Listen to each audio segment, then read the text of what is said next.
A very long time ago, there lived a young girl named Iyore. She was a granddaughter of a very powerful witch. Iyore was very kind and obedient, and she had a very forgiving heart, which her grandmother hated. Iyore loved everyone around her, and she would also render help to the needy. Her grandmother was not happy with her, as that was not the ways of the witches. Not too long, her grandmother became very sick. Iyore took good care of her, but the illness got worse, and she knew she was not going to make it. She called Iyore and told her that she would be initiated as a witch in order to continue with their lineage, as Iyore's mother was dead. Iyore refused and told her that she would never be a witch. Her grandmother begged her and told her that there would be consequences for her actions. That is, anyone who refuses to answer the call of the witches by refusing to be initiated in the coven would be cursed with barrenness, and the lineage would end with her. After hearing this, Iyore stood her ground and refused no matter what the consequence was. Her grandmother was happy and sad at the same time, because she did not want the wickedness to be inherited, and at the same time, she also did not want Iyore to be barren.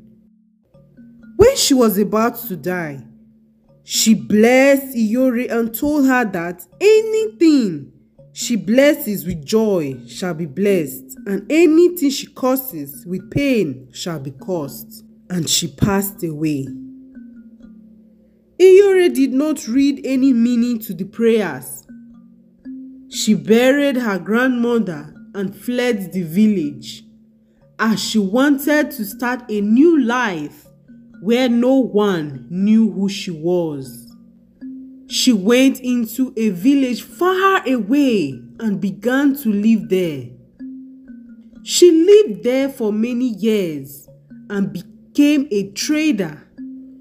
Iyore was very beautiful, and when she was of the age to get married, she had a lot of suitors, but Iyore paid no attention to them until she met Edosa. Edosa was a poor farmer. He was often mocked by the villagers because he barely had any harvest at the end of each season. Soon, Edosa and Iyore became very close, and he asked for Iyore's hand in marriage, and they got married. When Iyore and Edosa got married, Iyore would follow Edosa to the farm and help him with cultivation. She did this with so much joy, and she always assured Edosa that he would become successful one day. That year, Edosa's farm made 12 times its usual harvest, and his crops were the best in the village. This made Edosa very rich, and no one knew how it happened. They continued for several years, and before they knew it, Edosa had a lot of plantations. He became very rich, and people started envying him. But Edosa was not fully happy. He wanted a child by all means. Iyore drank a lot of concoction and sought help from a lot of powerful herbalists, but no one was able to help. In one of her visits to a powerful native doctor, the native doctor told her that the cause of her childlessness was due to the curse that was placed on her by the witches. It was that moment Iyore remembered all that her grandmother said. She felt very sad, and when she got home, she told her husband Edosa about it. Edosa was shocked, and Iyore promised to look for help and resolve the issue. She started seeking for help from one native doctor to the other, but no one was able to help. Not too long, Edosa secretly married a second wife. When Iyore found out, she felt betrayed, but she asked Edosa to bring her into the home instead of secretly going to see her. Edosa brought his second wife, Uwa, into the home.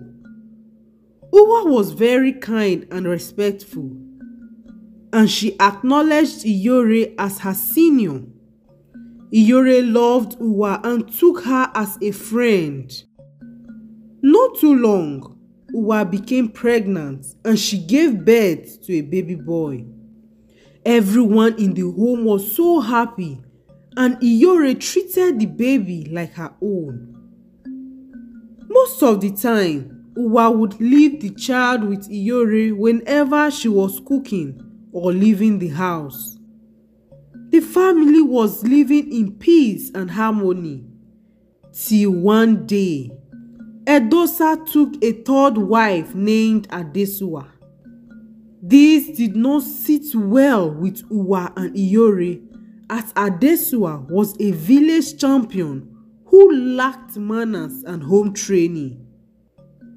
But unfortunately, Adesua was already pregnant. She was a very troublesome and wicked person, but Iyore and Uwa ignored her regardless. Few months later, Adesua gave birth to a baby boy, and as usual, everyone in the family was happy. But she did not allow Uwa and Iyore to touch her child. Iyore felt so bad and she went into her room and started crying. When Uwa saw her, she consoled her and told her that one day she would carry her own child. Adesua tried everything to make sure that she becomes Edosa's favorite wife and her son becomes Edosa's heir. But this was not possible as Iyore was his favorite wife and Uwa was the mother of his heir. One day, when Uwa woke up from sleep, she discovered that her son was lying dead. She shouted for help and everyone gathered in the room, but her son was gone. She began to cry. Iyore consoled her.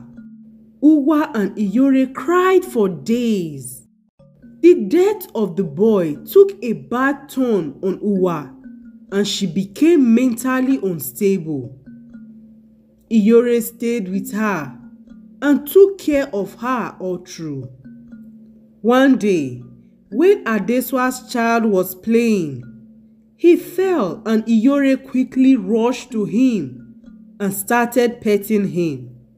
When Adesua saw this, she rushed out and snatched the baby from Iyore. When she did this, Iyore was surprised and told her that she was just petting the child. Adesua told her never to touch her child again with her witch hands.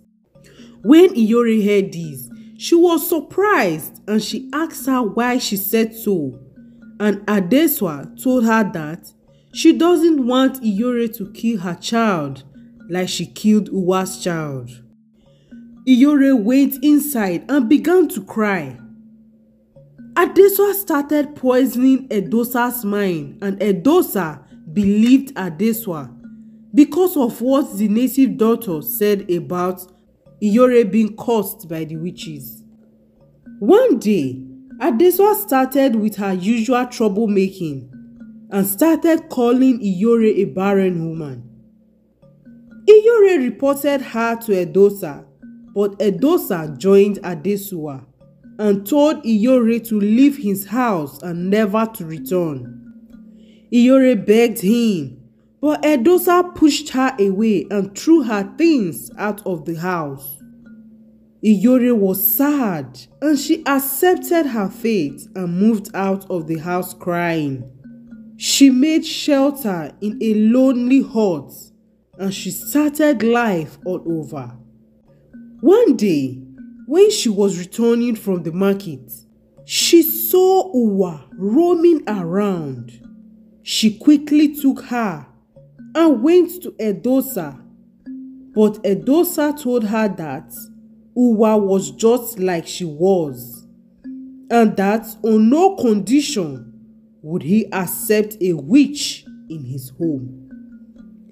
This shattered Iyore's heart, and she told Edosa that he will never know any good in his life.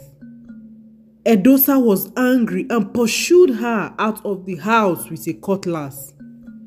Iyore took Uwa home and started taking care of her. Not too long, Edosa's business started to crumble, and his plantation started burning one after the other. This became serious that he was left with nothing. He started visiting different native doctors, but no one was able to help him. One day, Adesua packed her things and told Edosa that she was leaving him. Edosa was surprised and begged her not to leave with their son. That was when Adesua told him that he was not the real father of her son. Edosa was confused and shocked at the same time, and Adesua told him that she only told him that the child was his because of how rich he was. But now that the wealth is gone, she cannot stay with him anymore. And Adesua and her son left. Edosa continues to search for help. And one day, he decided to travel to the neighboring village to look for help. And he met a witch doctor who told him that his wealth was given to him because of Iyore, and she was also the one who unknowingly took them away because of the pain Edosa caused her, and that it was Adesua who killed their son in order for her son to take over his properties. The witch doctor further told Edosa that the curse of childlessness upon Iyore's life had been broken because the witches that caused her had all died. Edosa was shocked by the revelation, and he immediately went to look for Iyore and Uwa and apologized to them. He told Iyore what the witch doctor said. When Iyore heard that the curse had been broken, she was so happy as she can now bear children of her own. Iyore and Uwa both forgave him, and they all started life afresh, while Adesua was thrown into the evil forest by the elders to die for killing Uwa's son. Not too long, Iyore became pregnant and had her son. The entire family was happy, and Uwa began to recover, and they all lived happily ever after. This is the end of this story. Thank you for listening to this story. Please do not forget to subscribe, like and share this video, and also comment where you are watching from below. We love and appreciate you. Bye.